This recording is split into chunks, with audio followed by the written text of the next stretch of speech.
Alors oui, moi je crois que ce qui a été trouvé en matière d'aérodynamique, en matière de constance des voitures dans les dépassements, je ne vais pas être jusqu'au boutiste comme mon copain Jacques Villeneuve qui dit il n'y a qu'à supprimer le DRS maintenant. Pas tout à fait, ça sert encore. Mais on est sur la bonne voie.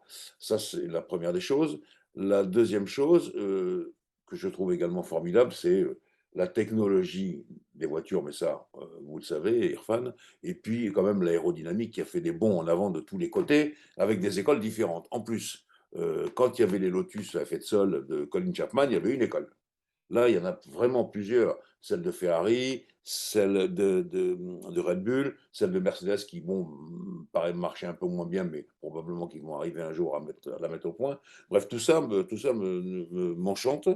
Et pour aller encore plus loin, je veux dire que le Grand Prix d'hier, pour ces, allez, qu'est-ce que je vais dire, les 15 derniers tours, pour moi, c'est quasiment l'équivalent de Villeneuve-Arnoux à Dijon en 1979. Hein. Franchement, quand on voit les deux en train de se battre et Hamilton qui prend la corde et qui passe, avant on voyait ça seulement dans les Grands Prix moto. Maintenant on voit ça également en F1. J'ai trouvé ça vraiment formidable. Alors, il faut dire que le circuit de Silverstone-Cypress, il y a un secret de Silverstone. Hein. C'est les grandes courbes, il n'y a pas de freinage. Donc les grandes courbes, on sait qu'on doit prendre de l'élan au milieu de la courbe et pas juste en ressortant. Et ça nous donne des trucs formidables, ça nous donne des astuces de pilotage extraordinaires. Le seul point que je trouve un peu embêtant, c'est la grosseur des voitures. Alors, justement, je suis allé chercher des photos.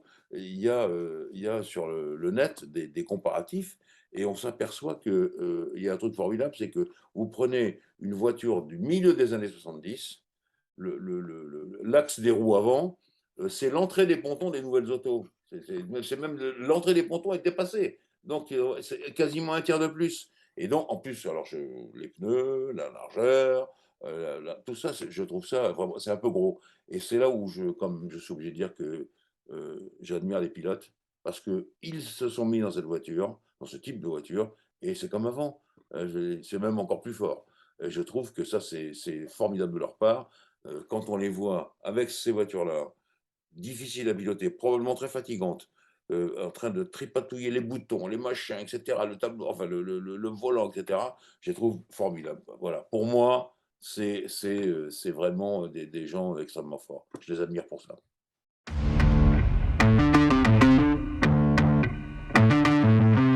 Oui, oui, oui. Alors non, je vois le verre à moitié plein parce que quand même, au niveau des moteurs, même si ça casse, j'espère que, comment il s'appelle, Charles Leclerc ne va pas nous écouter. Au niveau des moteurs, bon, ça casse, mais il y a quand même des performances absolument formidables. Alors, si je parle de l'aéro, je suis obligé de saluer, comment il s'appelle, Enrico Cardile, parce que franchement, c'est lui chef aéro, c'est lui qui a conçu ce programme, et on en revient à ce que je vous disais tout à l'heure, Irfan, en fonction du programme et de la différence de toutes les voitures, on voit qu'il n'y a pas d'imitation. Donc là, ils sont quasiment partis d'une feuille blanche. Bien sûr qu'il y a des fuites, bien sûr qu'on sait qu'un tel fait ça, un tel fait ça, mais enfin quand même, il fallait prendre le risque de faire ce que j'appelle les baignoires de chaque côté, par opposition à Mercedes, qui était les plus forts du monde jusqu'à présent, donc, et par opposition aussi à Red Bull. Donc, je trouve que là, Ferrari, ils ont fait vraiment des progrès formidables. Donc, je vois le verre à moitié plein. Alors, pendant qu'on y est, on va tout de suite parler de la stratégie. Hein. Ça Ferrari, là-dedans, il faut voir, il y a deux écoles. C'est tout simple.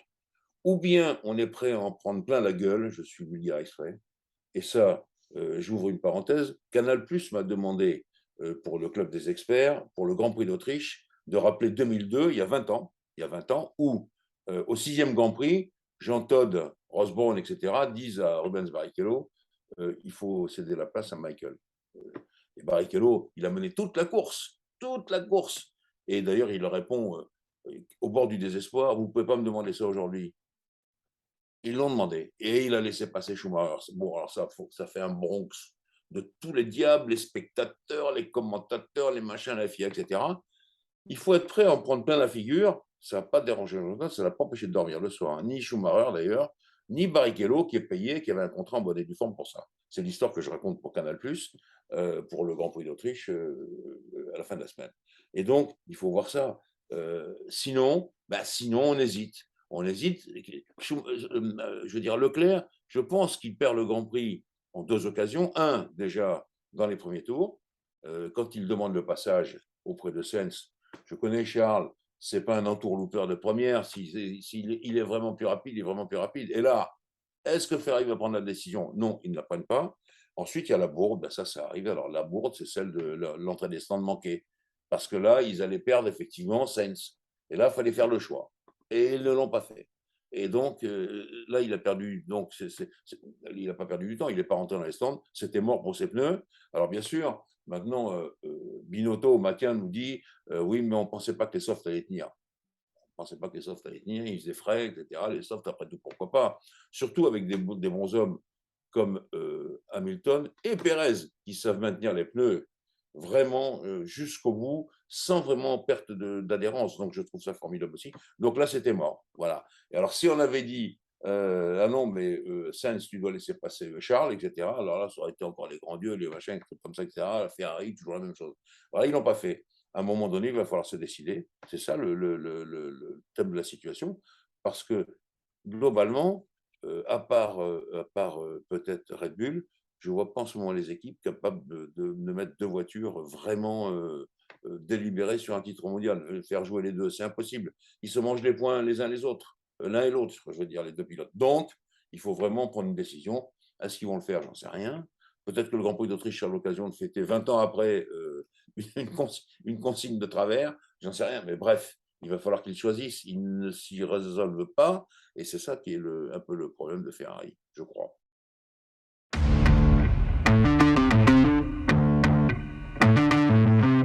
Jean, chapeau bas. Chapeau bas pour Adrien Noué, qui n'est pas seul, hein, attention. Adrien Noué, il nous joue toujours le rôle de moi, je prends mon crayon et ça fait un micro-millimètre de différence par rapport à la machine, etc. Mais il n'est pas seul, il a plein de gens qui calculent pour lui. Ça, quoi qu'il advienne, c'est comme lui le patron, et c'est lui qui a fait cette voiture-là, avec tous ses boys. Donc toute l'équipe Red Bull, ils ont fait une voiture formidable. Il n'y a rien à dire là-dessus.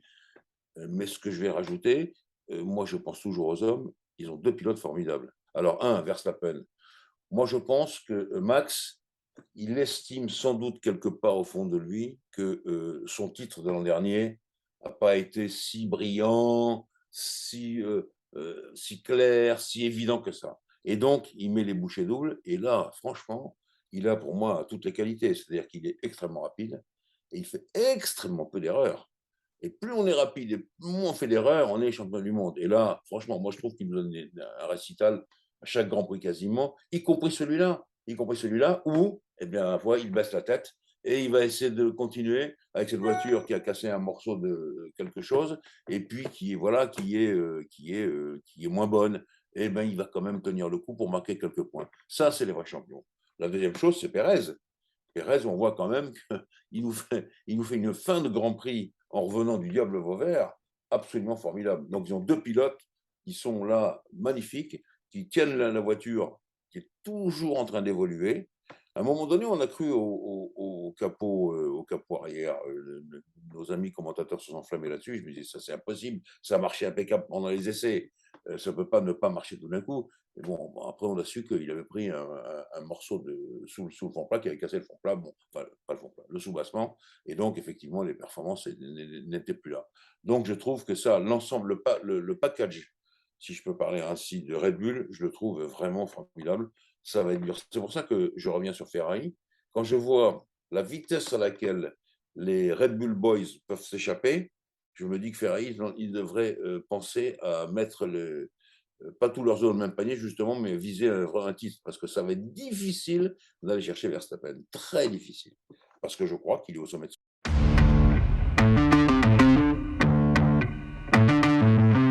Dans la suite de la saison, j'y vais tout de suite. S'ils ont résolu le problème en grande partie comme ils l'ont montré à Silverstone, ça va marcher. Ils ne sont pas loin de la victoire. Mais, comme vous l'avez souligné très justement, on était à Silverstone, ce qui est un circuit quand même de grandes courbes. Et c'est pas un circuit, il n'y a rien à Silverstone, il n'y a pas d'arbre qui bouge l'asphalte, il y a machin, etc. Silverstone, c'est vraiment la tablette pile poil impeccable. Et donc là-dessus, ça marche. Est-ce qu'on va retrouver ça sur les autres circuits? Ça, j'en sais rien. Dès qu'il y a des bosses, est-ce que ça va redéclencher le problème? Je n'en sais rien aussi. Je pense quand même que quand il s'agissait d'étudier, je pense à Newey, faire sa thèse, on était en plein, comment on appelait ça à l'époque, de pompage. les voitures pompées. Mais il y avait les jupes. Donc, il a pu étudier ça par cœur et il l'a fait magnifiquement bien. Je pense que Mercedes, ils vont avoir des soucis à se faire parce que si on revient au circuit plus ou moins plat, plus ou moins lisse, comme on a pu voir auparavant, dès qu'il y a des bosses, ça se met à secouer. On va voir ce que ça va donner. Ceci posé, il y a cette nouvelle réglementation imposée par la FIA qui rentre en fonction, je crois, au Grand Prix de France, si je me souviens bien, ce n'est pas le prochain, non, celui d'après. Qu'est-ce que ça va donner? Qu'est-ce qu'ils vont pouvoir faire avec ça? Je ne sais pas. Je trouve d'ailleurs que c'est un peu bizarre, je ne suis pas le seul, à changer les règlements. Bien sûr, ils le font au nom de la sécurité ou ils le font au nom de la santé des pilotes. Je veux bien, c'est vrai que c'est difficile pour eux. Je veux bien que Hamilton, qui est un hyper sportif, sorte comme un vieux de sa voiture en se tenant le dos. Ça, c'est sûr que, non, mais c'est vrai, c'est sûr que ça impressionne les gens. Donc, on va voir. Mais peut-être que Silverstone, c'est juste le début et qu'ils ont mis le doigt sur ce qu'il fallait. Mais ça, Irfan, vous êtes beaucoup plus qualifié que moi pour le savoir. C'est vous qui faites les chiffres et les équations. Moi, j'en sais rien, je regarde ça de loin. Je regarde mes amis pilotes. Voilà, c'est ce que je vois. Je vois que Russell aussi arrive à se débrouiller. Je vois aussi que, j'en profite pour parler des deux, je vois aussi que la jeunesse de Russell, ça l'aide, effectivement. Mais quand même, quand la voiture commence à être un peu là, le 7 fois champion du monde, le susdit Lewis Hamilton, quand il veut se donner la peine, il a encore ce qu'il faut avec lui et derrière lui et dans les mains et dans les pieds. Voilà.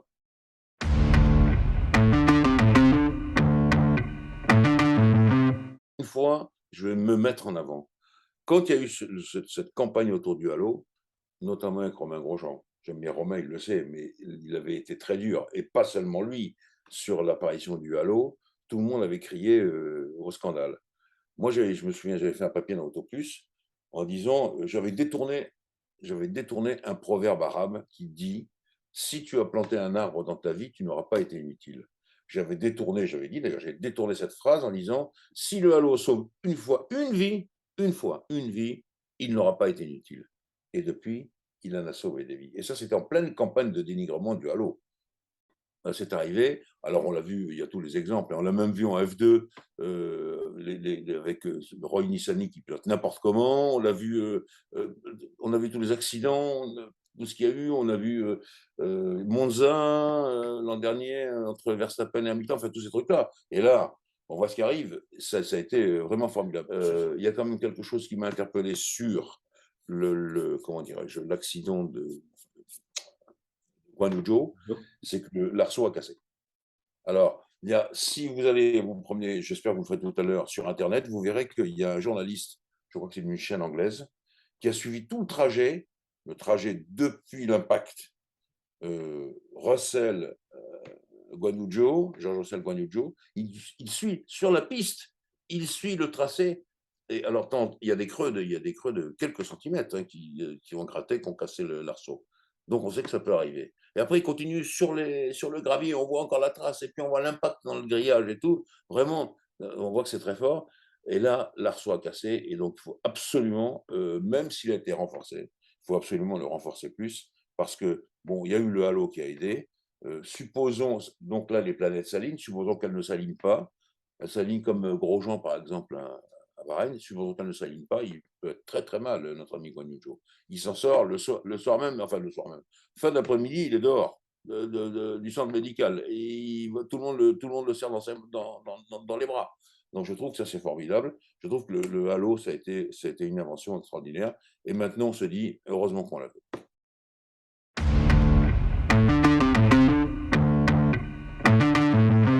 Pierre, la voiture ne va manifestement pas bonne. Voilà, c'est tout. Donc, on ne peut pas tourner dans tous les sens. S'ils ne mettent pas le doigt sur le problème et s'ils ne trouvent pas le moyen de l'améliorer, je pense que sa saison est fortement compromise. Et ce qui m'ennuie, c'est qu'il a signé avec. Alors, j'ai discuté avec son père, avec Jean-Jacques Castille. Je lui ai dit, mais franchement, ce que je souhaite, c'est qu'il se sorte de ce saucissonnage de contrat de Red Bull, qu'il s'en aille. Il peut aller n'importe où, Pierre, n'importe où, chez Ferrari, chez McLaren, partout. Mais bon, comme m'a dit Papa Gassi, c'est quand même Red Bull au début, ça aide. Et oui, c'est vrai, ça aide. Ça lui a mis le pied à l'étrier, ça a aidé pas mal. Bon, c'est vrai. Mais maintenant, il y a ça, et donc il est coincé là encore une année. Il faut vraiment qu'il fasse quelque chose. Mais là, je le vois lui-même, je vois pas son moral baisser, mais je vois quand même c'est un peu compliqué. Ça se voit sur la tête des pilotes, ça se voit de la façon dont ils répondent, ça se voit en pleine histoire. En plus, là, il peut rien, il est touché par Tsunoda, qui est son propre équipier. C'est quand même tout ça, c'est un peu bizarre. Euh, Ocon, lui, alors c'est le manque de bol technique. Donc il y a celle d'Alonso, mais Alonso, c'est Alonso. Et puis celle d'Ocon, il y a toujours un pétard mouillé dedans. Et donc, comment on fait, pourquoi, comment, si Stone et si à Viry-Châtillon, ils ne mettent pas les bouchées doubles, ils ont engagé plein de gens à Viry-Châtillon, des nouveaux ingénieurs, Famin, etc., etc. Il faut qu'ils fassent des trucs qui tiennent, qui soient fiables. Ça peut plus, ça peut pas avoir, on peut pas continuer comme ça avec des petits problèmes à la con, pardon d'être vulgaire, qui empêche des courses formidables, parce qu'il fait des courses formidables, Esteban Ocon. Il remonte de loin, les qualifs, là, il avait encore un pétard, il ne peut pas passer Q1. En fait, là, c'est très agaçant. Il fait une remontée et hop, ça vraiment, tout s'arrête. Donc, moi, je trouve que vraiment, cette équipe mérite d'être reprise en main. Euh, ils font beaucoup de trucs à côté, Alpine. Hein. Je vois, ils font des sociétés, des promotions, ceci, cela, mais je pense que, comme dirait Enzo Ferrari, que je cite souvent, pour arriver premier, il faut premièrement arriver, il faudrait qu'il fasse une voiture qui tienne jusqu'à l'arrivée. Et là, on voit bien que Alonso, moustachu comme il est, dans le terme aéronautique, on sait ce que ça veut dire, très fort, très fin pilote, très expérimenté, lui, il arrive quand même à se débrouiller, il voit sa voiture de près, il regarde et tout, et puis peut-être qu'il a une équipe qui sait que c'est Alonso et qui fait très attention, peut-être plus attention qu'à celle d'Ocon. Eh bien ça ne peut pas exister. Il faut vraiment qu'il fasse un effort sur ce plan-là.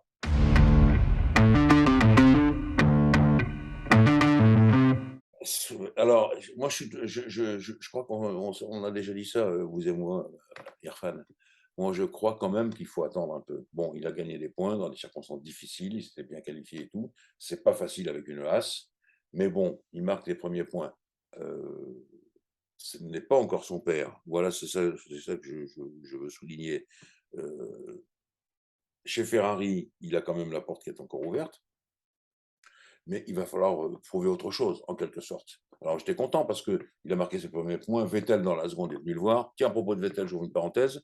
Vous avez vu la démonstration avec la Williams de Mansell? Alors, la Williams de Mansell, avec le V10 Renault qu'on a encore écouté, et c'est un ami à moi qui s'appelle Cyril Dumont. Cyril Dumont, c'est un des grands ingénieurs de Viry-Châtillon, mais lui, il est dans son coin, il fait plutôt les essais, il regarde ce qui se passe, il construit les moteurs, donc il n'a pas peut-être la main mise sur tous les moteurs qui sortent de Viry-Châtillon. C'est lui qui a fait changer la cartographie. Je lui dis, mais alors tu me dis qu'il y a de l'essence éco-responsable là-dedans. J'espère qu'on ne va pas prendre le moteur en pleine figure au bout de 100 mètres. Non, non, il dit non, non, non. Non, je me suis occupé de toute la cartographie, machin, etc. Et donc, ça a tourné. Avec l'essence, c'est corresponsable. Donc, ça veut dire qu'on peut y arriver. C'était bien pour Vettel. Et je suis content parce que ça dévoile un aspect de Vettel qui est méconnu du grand public. Mais Vettel, c'est un véritable amateur de Formule 1. Et il les collectionne, les F1. Et donc, c'est quand même intéressant de voir faire ça. Et puis, ça faisait plaisir à Mansell. Donc, c'était bien.